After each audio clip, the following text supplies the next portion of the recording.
tunnistuse maksma laada suhtes ja läheb seda sõitu juhtima Raul Kahre ees Tarmo Tamm kolmas ja Mihkel Strengevitš, meie lõunanaaber, siis võtab siit sellise viimase laterna rolli ja kontrollib siis seda tagant. Kas läheb ka kohe siit viimaselt positsioonilt Jokkerisse? Ja läheb. Mihkel Strengevitš siis võtab ära selle kohustusliku Jokkeri, kui teised võistlejad tulevad siis Martin Merevetsa juhtimisel esimesel riigil.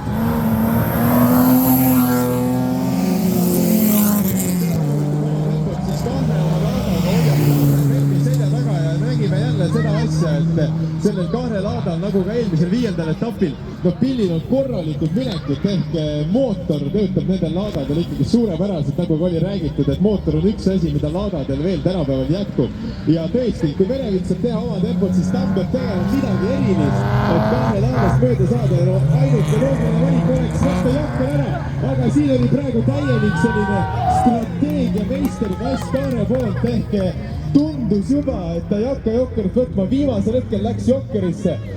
Tamm oli selgelt otsustanud ja tegi viimase hetke ümber spinni, nagu me just nägime ja sellega on võluvitsaga tänasesse sõitu ja küll suveräänselt seda juhtimas, et nüüd kui Tammel ka see asi vett vedama läks, siis Merevitsal on vaja, ma arvan, lihtsalt rahulikult pingerahalt see Jokker ära võtta ja siit peaks kõige eelmiste kohaselt see võit tulema.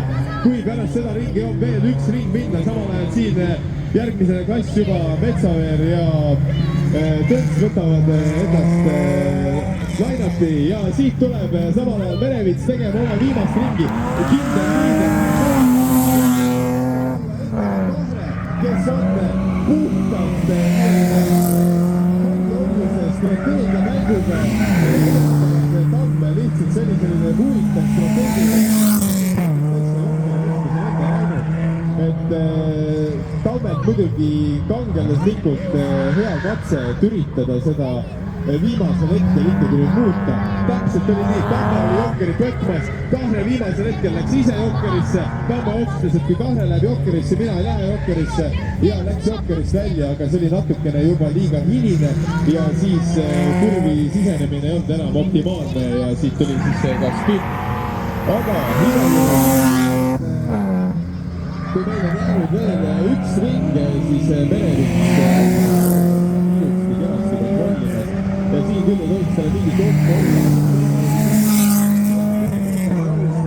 puhta kiiruse mõttes ilmselt oleks Tamme edestada olnud sõidu lõpus raske.